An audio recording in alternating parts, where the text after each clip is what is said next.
Mister ladies viewers அனைவருக்கும் வணக்கம். நான் டாக்டர் நித்யா, சித்தா பிசிஷியன்.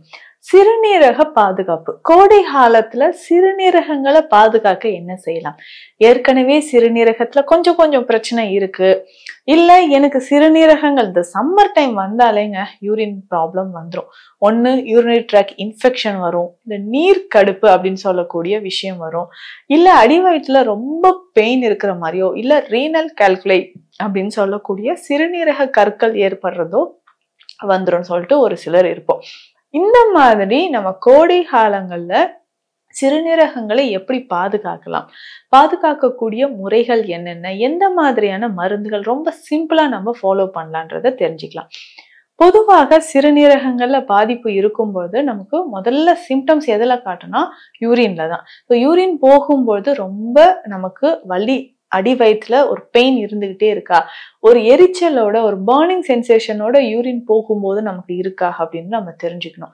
இதுக்கப்புறம் பார்த்தோம்னா யூரின் போயிட்டே இருக்கும், திடீர்னு ஆண்கள் நிறைய இந்த ப்ராப்ளத்தை ஃபேஸ் பண்ணுவாங்க. யூரின் போயிட்டே இருக்கும், ஸ்டாப் ஆகும், திரும்ப யூரின் போகுது, ஸ்டாப் ஆகுது. ஆனா யூரின் வர மாதிரி இருக்கு, நான் போனா ஒரு 10 or 20 ml தாங்க யூரின் அவுட்புட் இருக்கு, ஆனா திரும்ப யூரின் வர மாதிரி இருக்கு. ஸோ இப்படி இருந்ததுன்னா கண்டிப்பா யூரினரி ட்ராக் இன்ஃபெக்ஷன் இருக்குன்றத நம்ம தெரிஞ்சுக்கணும்.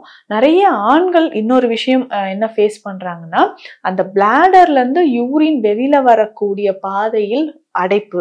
இது நிறைய ஆண்களுக்கு இருக்கும். ஒரு சின்ன சிஸ்ட் இருக்கலாம், இல்ல நமக்கு புரோஸ்டேட் கிளாண்ட் என்லார்ஜ்மெண்ட் ஆகி அங்க சிறுநீரக பாதை கொஞ்சம் நேரம் ஆகும்போது, சுருங்கும் போது நமக்கு யூரின் அவுட்புட் குறைய ஆரம்பிக்கலாம். ஸோ இது நிறைய பேருக்கு என்ன ஆகும்னா, யூரின் பிளாடர்லயே தேங்க ஆரம்பிச்சு இன்ஃபெக்ஷன் ஏற்படுது. போஸ்ட் வாய்ட் யூரின் அப்படின்னு சொல்லுவாங்க. ஸ்கேன் எடுத்து பார்த்தா கிளியரா தெரியும். இதுல 10 ml 20 ml அப்படின்னு நோட் பண்ணி கொடுப்பாங்க. இந்த மாதிரி போஸ்ட் வாய்ட் யூரின் இருந்ததுன்னா நிறைய பேருக்கு இன்ஃபெக்ஷன் கண்டிப்பாக ஏற்பட வாய்ப்புகள் இருக்கு. ஒருவேளை புரோஸ்டேட் கிளாண்ட் என்லார்ஜ்மெண்ட் ஆகி நம்மளுக்கு யூரின் பேசேஜ்ல ஒரு நேரோவிங் ஆகுது அப்படின்னா, அதாவது அந்த பாதை கொஞ்சம் அடைப்படுது, சுருங்கி இருக்கு அப்படின்னாலும் யூரின் போகும்போது எரிச்சல் ஏற்படுது. இதுல ஒரு சிலருக்கு ஹெமட்டூரியா அப்படின்ற கண்டிஷன், யூரின் போகும்போது அதுல ரத்தம் கலந்து வெளியில வர மாதிரியான ஒரு நிலை நிறைய பேருக்கு இருக்கும். இதை தாண்டி பார்த்தோம்னா அடிக்கடி இன்ஃபெக்ஷன், இது பெண்களுக்கும் நிறைய ஏற்படுது. ஸோ அப்போ பிரைவேட் பார்ட்ஸ்ல என்ன ஆகுனா ஒரு ட்ரைனஸ் ஏற்படுறது, இல்ல அந்த இடத்துல பிரைவேட் பார்ட்ஸ்ல வெண்மை நிறத்துல நமக்கு வெள்ளைப்படுற மாதிரி ஒரு சென்சேஷனோ, இல்ல மைல்டா நமக்கு குத்தல் வலி மாதிரி தெரிகிறது, ரெட்னஸ், சின்ன கொப்புளங்கள் ஏற்படுறது. ஆண்களுக்கும் இந்த டிப் ஆஃப் தி பெனிஸ் அப்படின்னு சொல்றோம் இல்லைங்களா, அந்த இடத்துல யூரின் போகக்கூடிய டிப்ல நமக்கு அதிகமான சின்ன கொப்புளங்கள் ஏற்படுறதும் நம்ம பார்க்கிறோம். ஸோ இந்த மாதிரி இன்ஃபெக்ஷன் நிறைய பேருக்கு இருக்கும். அதாவது சம்மர் டைம்ல இந்த வெயில்ல இந்த பிரச்சனையை என்னால தாங்கவே முடியல அப்படின்னு சொல்றாங்க. இதற்கு அடுத்ததாக பார்த்தோம்னா யூரின் போகக்கூடிய பாதையில தொற்று, பிளஸ் இந்த தொற்று நமக்கு சிறுநீரகங்கள் வரைக்கும் ஸ்ப்ரெட் ஆகிறதுக்கும் வாய்ப்புகள் இருக்கு, பரவுவதற்கும் வாய்ப்புகள் இருக்கு. ஸோ ஏற்கனவே நமக்கு சிறுநீரகம் பாதிப்பு ஏற்பட்டிருந்தா, சிறுநீரக செயலிழப்பு இருந்தாலோ, இல்ல சிகேடி அப்படின்னு சொல்லக்கூடிய கிரானிக் கிட்னி டிசீஸ் இருந்தாலும் நமக்கு இந்த பிரச்சனைகள் வரலாம். ஸோ கிரானிக் கிட்னி டிசீஸ் இருக்கவங்க ஏற்கனவே நம்ம பாதிப்புக்கு உள்ளாயிருப்பீங்க.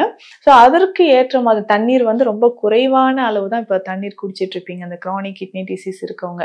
ஸோ அந்த தண்ணீர் நம்ம குடிக்கும்போது கொஞ்சமாக அந்த அளவுக்கு ஏற்ற மாதிரி தான் நம்ம தண்ணீரை குடிச்சுக்கணும்.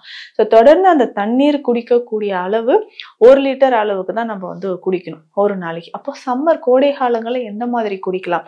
ஸோ தண்ணீர் குறைவாக குடிச்சாலும் நமக்கு இன்ஃபெக்ஷன் வராமல் இருக்கிறதுக்கு என்ன வழிமுறை அப்படின்றதும் பார்க்கலாம்.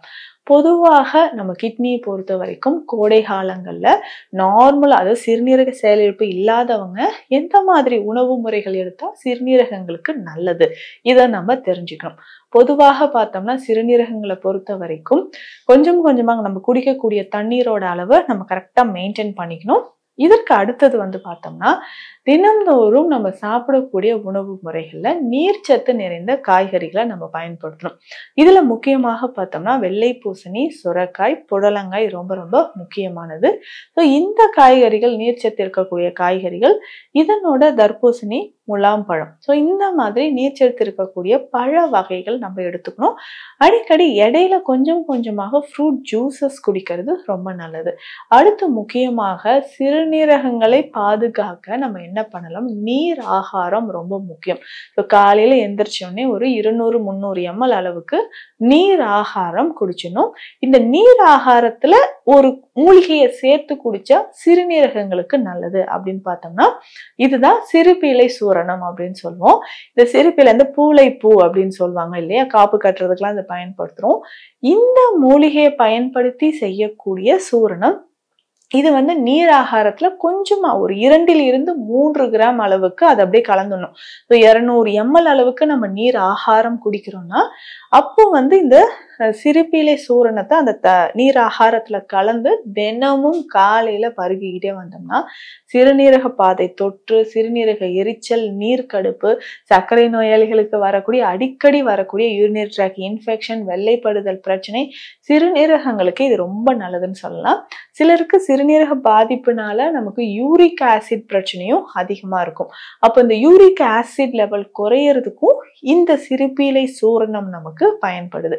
இதனோட முக்கியமாக பார்த்தோம்னா ஒரு உணவோடு சேர்த்து இதையும் நம்ம சாப்பிட்டுக்கிட்டே வரும்போது சிறுநீரகங்கள் பாதுகாக்கப்படுது அப்படின்னு சொல்லலாம். ஸோ அந்த மாதிரி பார்க்கும்போது மல்லி துவையல் நமக்கு பயன்படுது. மல்லி அப்படின்னு சொல்றது தனியா விதைகள் சொல்றோம் இல்லைங்களா, இதுதான். இந்த மல்லி துவையல் நம்ம எப்படி பயன்படுத்தணும் அப்படின்னு பார்த்தோம்னா மோர்ல ஒரு எவ்வளவு அளவுக்கு நமக்கு மல்லி தேவைப்படுதோ அந்த அளவுக்கு மல்லி எடுத்து மோர்ல நம்ம ஊற வைக்கணும். இந்த சுண்டை, வற்றல் எல்லாம் ஊற வைக்கிறாங்க இல்லையா, அதே மாதிரி ஒரு நாள் இரவு முழுவதும் அந்த மல்லி விதைகளை மோர்ல கொஞ்சமா உப்பு, ஒரு 2-3 சிட்டிகை அளவு உப்பு போட்டு இரவு முழுவதும் மோர்ல இருந்ததுக்கு அப்புறம் காலையில் அதை வெயில்ல வச்சு எடுக்கணும். திரும்ப அதுல மோர் இருந்தா அந்த மல்லி விதைகளை திரும்பவும் அந்த மோர்லயே போட்டணும். இந்த மாதிரி அந்த மோர் முழுவதும் நமக்கு தீரக்கூடிய டைம் வரைக்கும் இதை மோர்ல போட்டு உலர்த்தி எடுத்து நம்ம பயன்படுத்தணும்னா நமக்கு சிறுநீரக பாதிப்புகள்ல இருந்து நமக்கு நிரந்தரமான ஒரு தீர்வு நமக்கு இதுல கிடைக்கும். ஸோ இந்த மல்லி மோர்ல ஊற வைத்து எடுத்த நல்லா காய வச்சு எடுத்து வச்சுக்கிட்டோம்னா அப்பப்போ இதுல நம்ம துவையல் அரைத்து சாப்பிடலாம். ஸோ இதை எடுத்து லேசா வறுத்து எடுத்து வச்சுட்டு கொஞ்சமா இஞ்சி, பூண்டு, நம்ம வரமிளகாய் எல்லாம் வச்சு வீட்டில் நம்ம துவையல் செய்யற மாதிரியே இதை அரைத்து சாப்பிடும் பொழுது சிறுநீரகங்களுக்கு இது ரொம்ப ரொம்ப நல்லது அப்படின்னு சொல்லலாம். இல்ல நமக்கு வயிறு வலி, நீர் கடுப்பு, நீர் சுருக்கு இருந்துச்சுனாலும் இந்த பதப்படுத்தி நம்ம வச்சிருக்கக்கூடிய மல்லி விதைகளை கஷாயமாக போட்டு அப்போதைக்கு குடிச்சிடலாம். எப்படின்னா இதை எடுத்து நம்ம ஒரு 2 ஸ்பூன் தண்ணீர்ல போட்டு நல்லா கொதிக்க வச்சு ஒரு சின்ன துண்டு அளவுக்கு கருப்பட்டி சேர்த்துக்கணும். கருப்பட்டி சேர்த்து நம்ம குடிக்கும் பொழுது உடலில் இருக்கக்கூடிய கழிவுகள் வெளியேறும். சிறுநீரகங்களுக்கு ரொம்ப ரொம்ப நல்லதுன்னு சொல்லலாம். இந்த கஷாயத்தை நம்ம சொன்ன மாதிரி மல்லியை இந்த மாதிரி நம்ம பயன்படுத்தும் பொழுது சிறுநீரக பிரச்சனை, சிகேடி இருக்கக்கூடிய நபர்களுக்கும், பாலிசிஸ்டிக் கிட்னி டிசீஸ் இருக்கவங்களுக்கும், சிறுநீரக பாதிப்பு இருந்தாலும், அதே மாதிரி யூரினரி பிளாடர்ல இன்ஃபெக்ஷன், சிறுநீரக கற்கள், புரோஸ்டேட் கிளாண்ட்ல என்லார்ஜ்மெண்ட், இந்த எல்லா பிரச்சனைகளுக்குமே மல்லி விதைகளை நான் சொன்ன மாதிரி பதப்படுத்தி எடுத்து வச்சுக்கிட்டு தாராளமாக பயன்படுத்தலாம். ஸோ கோடை காலங்களில் இதனோடு சேர்த்து சில உணவுகள் எதெல்லாம் அவாய்ட் பண்ணணும்? சிறுநீரக பிரச்சனை தொற்று இருக்கு அப்படின்னா அதிகமான உப்பு, புளிப்பு அவாய்ட் பண்ணிட்டு துவர்ப்பு சுவையுள்ள பொருட்களை நம்ம உணவுல சேர்த்துக்கணும். முக்கியமாக இதுல பார்த்தோம்னா அத்திப்பழம் இல்ல அத்தி பிஞ்சி, கொய்யா ரொம்ப ரொம்ப முக்கியமானது. இந்த கொய்யா இலைகளை டீ மாதிரி போட்டு குடிச்சாலும் சிறுநீரக பிரச்சனைகள் நமக்கு குணமாகும். இரவு நேரத்தில் தூங்கும் பொழுது கொஞ்சமாக அந்த சிட்ராமனுக்கு எண்ணெய், விளக்கெண்ணெய்ன்னு சொல்றோம் இல்லைங்களா, தொப்புல 1 அல்லது 2 துளிகள் வச்சுட்டு நம்ம தூங்கிக்கிட்டே வரலாம். ஸோ இந்த பதிவில் கோடை காலத்தில் சிறுநீரகங்களை எப்படி பாதுகாக்கலாம், ரொம்ப முக்கியமான நிறைய விஷயங்களை சொல்லியிருக்கேன். நிச்சயம் ஃபாலோ பண்ணி பாருங்க. மீண்டும் அடுத்த பதிவில் சந்திக்கலாம். நன்றி.